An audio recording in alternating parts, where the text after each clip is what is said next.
3, 2, 1, 0. সূর্যের তীব্র তাপ, ভয়াবহ বিকিরণ এবং অনন্য রহস্যের জাল এখনও ছিন্ন করা যায়নি।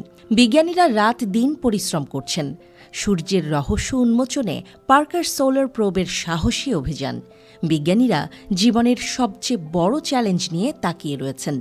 সূর্যকে জানার পথে প্রথমবারের মতো ইতিহাস সৃষ্টি করা হয়েছে। এটা কোনো হলিউড মুভির দৃশ্য নয়, এটা বাস্তব। সূর্যকে ছোঁয়ার চেষ্টায় সবচেয়ে সাহসী মহাকাশযান পার্কার সোলার প্রোব এক নতুন যুগের সূচনা করেছে। ভেবেছিলেন সূর্য এতটাই দূরে সেখানে যাওয়ার চিন্তা করা অসম্ভব।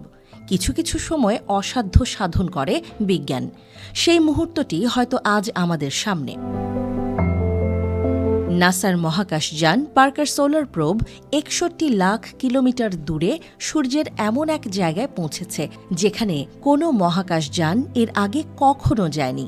মহাকাশযানটি সূর্যের সমস্ত তথ্য বের করতে পারবে কি? মহাকাশযানটি এক এক করে সেই প্রশ্নগুলোর উত্তর নিয়ে আসছে। এই অভিযান শুরু হওয়ার পর কয়েকদিন ধরে বিজ্ঞানীরা একটি সন্দেহে ডুবেছিলেন। পার্কার সোলার প্রোব কি ফিরে আসবে? সেই শঙ্কায় বিজ্ঞানীদের ঘুম উড়েছিল। অবশেষে এক রুদ্ধশ্বাস মুহূর্তের পর মহাকাশযানটি একটি সংকেত পাঠাল। পৃথিবীতে দাঁড়িয়ে থাকা বিজ্ঞানীরা হাঁফ ছেড়ে বাঁচলেন। তারা জানালেন পার্কার সোলার প্রোব নিরাপদ এবং সূর্য থেকে মাত্র ৩৮ লাখ মাইল দূরে অবস্থান করছে। কয়েকদিন যোগাযোগ না থাকলেও ২৪ ডিসেম্বর ভোররাত ৫টায় পৃথিবীতে একটি সংকেত পাঠায় মহাকাশযানটি। সূর্যের কাছাকাছি থাকায় পার্কার সোলার প্রোবকে প্রচণ্ড তাপমাত্রা এবং বিপজ্জনক রশ্মির মুখোমুখি হতে হয়েছিল। নাসা জানিয়েছে মহাকাশযানটি নিরাপদ এবং স্বাভাবিকভাবে কাজ করছে।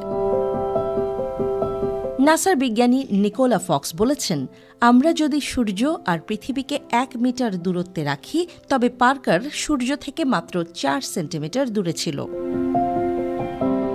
এই মহাকাশযানটি সূর্যের বাইরের আবহমণ্ডলে প্রবেশ করে এবং তাৎক্ষণিকভাবে প্রচণ্ড তাপমাত্রা ও রশ্মি সহ্য করতে হয়। তবে এর মূল উদ্দেশ্য ছিল সূর্যের করোনার রহস্য উদ্ঘাটন করা। করোনা সূর্যের পৃষ্ঠের চেয়ে অনেক বেশি গরম। বিজ্ঞানীরা এখনও জানেন না কেন সূর্যের বাইরের অংশ এতটা উত্তপ্ত। পার্কার সোলার প্রোব ২০১৮ সালে সূর্যের উদ্দেশ্যে যাত্রা শুরু করে এবং এখন পর্যন্ত ২১ বার সূর্যকে প্রদক্ষিণ করেছে। ক্রিসমাস ইভের এই সফর ছিল সবচেয়ে কাছাকাছি যাওয়ার রেকর্ড। পার্কারকে সূর্য থেকে মাত্র ৩৮ লাখ মাইল দূরত্বে নিয়ে যাওয়ার সময় তাপমাত্রা ছিল ৯৮০ ডিগ্রি সেলসিয়াস। এই তাপমাত্রা সহ্য করতে পারার জন্য মহাকাশযানটির গায়ে ১১.৫ সেন্টিমিটার পুরু কার্বন কম্পোজিট ঢাল রয়েছে।